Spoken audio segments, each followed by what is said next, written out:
ये तस्वीरें आज की तस्वीरें हैं, यानी ये जो तीसरा सेशन है जिसकी शुरुआत हो रही है, तीसरे सत्र की शुरुआत की तस्वीरें हम आपको दिखा रहे हैं, कैसे स्वागत किया गया। और देखिए वसुधैव कुटुंबकम, हर जगह वसुधैव कुटुंबकम दिखाई दे रहा है।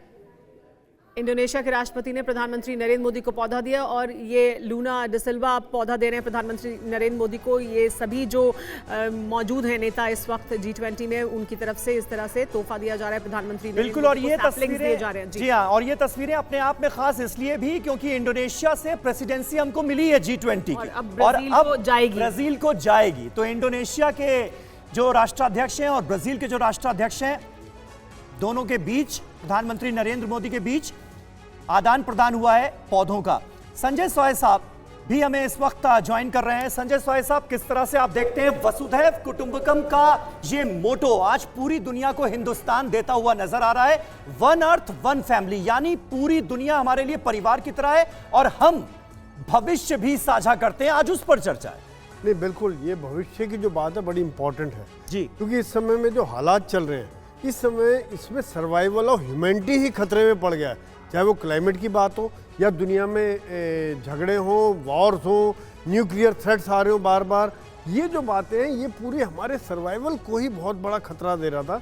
और जो भारत ने ऐसे समय में एक अलग विचारधारा लेके आ रहे हैं कि वसुधैव कुटुंबकम, एक साथ मिलकर करें, सबका साथ, सबका विकास, सबका प्रयास, जैसे भी आप बता रहे थे, ये वाकई में सच है। और ये खाली देश के अंदर ही नहीं कर रहे हैं, पूरी दुनिया में किया है। क्या हमने कोविड के टाइम में वैक्सीन बांटी है, जो देश अफोर्ड नहीं कर पा रहे थे हमने उनको भी दिया। कोई रिटर्न का मतलब नहीं था, हमने कहा आप लीजिए, मदद कीजिए, ये हमारी सोच है। और संजय सोई, भारत का संदेश तो हमेशा से यही था। वो एक अलग बात है कि अब हम उसे दुनिया के सामने इस मंच पर उस प्रमुखता से रख पा रहे हैं जिस तरह से हम अभी हम दिल से कर रहे हैं, ये बात दिल से निकल के आ रही है। लेकिन एक बड़ी खबर बता देते हैं G20 से जुड़ी, वो ये कि 12 बजे रूसी विदेश मंत्री लावरोव की प्रेस कॉन्फ्रेंस है दिल्ली में। लावरोव की ये प्रेस कॉन्फ्रेंस बहुत अहमियत रखती है।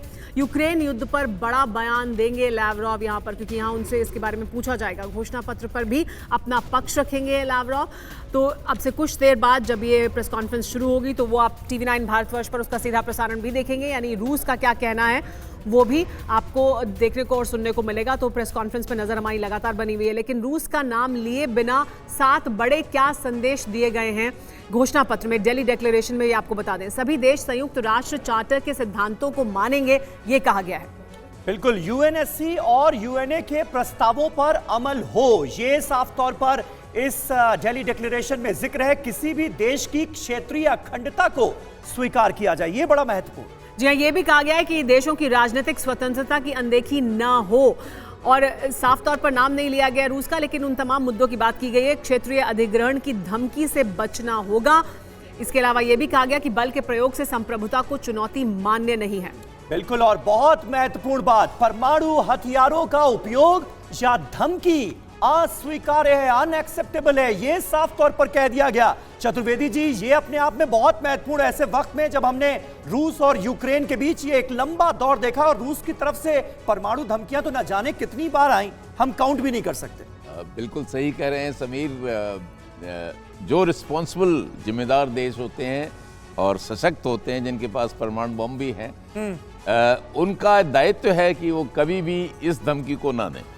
लेकिन रूस यूक्रेन युद्ध में काफ़ी टाइम हमने देखा, काफ़ी बार देखा, उन्होंने इवन अनकन्वेंशनल वेपन्स भी मूव किए एक जगह से बेलारूस वगैरह में, बयान दिए साफ और तौर बयान पर दिए। इस तरह से हमारा पड़ोसी देश भी, आप देखते हैं हर महीने तकरीबन एक बार कि हम तो न्यूक्लियर देश हैं। अभी भी एक पत्रकार से जब बात हो रही थी, उसने कहा हमको नहीं इनवाइट किया गया यहाँ पे G20 पर, और हम लोग न्यूक्लियर देश हैं। हर जगह ये कहना कि मैं न्यूक्लियर हूँ इसलिए मुझे आदर मिले, सत्कार मिले, ये गलत बात है। लेकिन रूस के मद्देनजर अगर हम प्रोफेसर राजन कुमार देखें, रूस के जो नंबर 2 हैं दिमित्री मेदवेदेव, वो तो फेमस ही इसलिए हो गया कि वो यही बयान देते हैं। हर दूसरे तीसरे दिन वो परमाणु धमकी दे देते थे, परमाणु हमले की। जी, वो हमेशा परमाणु धमकी दे रहे हैं और एक तरह से दबाव बनाने की कोशिश कर रहे हैं। और लेकिन सबसे बड़ा मुद्दा है कि अभी जो अटैक हो रहा है, आपने पिछले कुछ दिनों में सुना होगा कि जयपुरिजिया का वहाँ पे काफ़ी अलार्मिंग सिचुएशन है। 4-5 ब्लास्ट भी हुए हैं।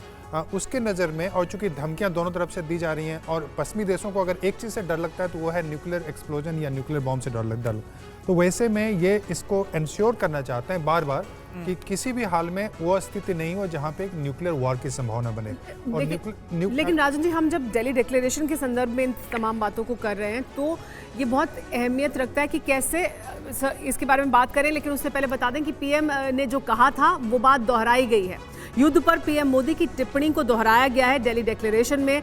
समरकंद में पीएम मोदी ने पुतिन से कहा था कि युद्ध का युग नहीं है और अब उसे दिल्ली डिक्लेरेशन में शामिल किया गया है। यानी प्रधानमंत्री नरेंद्र मोदी का जो व्यू पॉइंट है, जो नजरिया है, क्या होना चाहिए युद्ध के संदर्भ में इस युग में, उसका जिक्र किया गया दिल्ली डिक्लेरेशन में। क्या कहा था प्रधानमंत्री नरेंद्र मोदी ने, पहले वो सुनिए।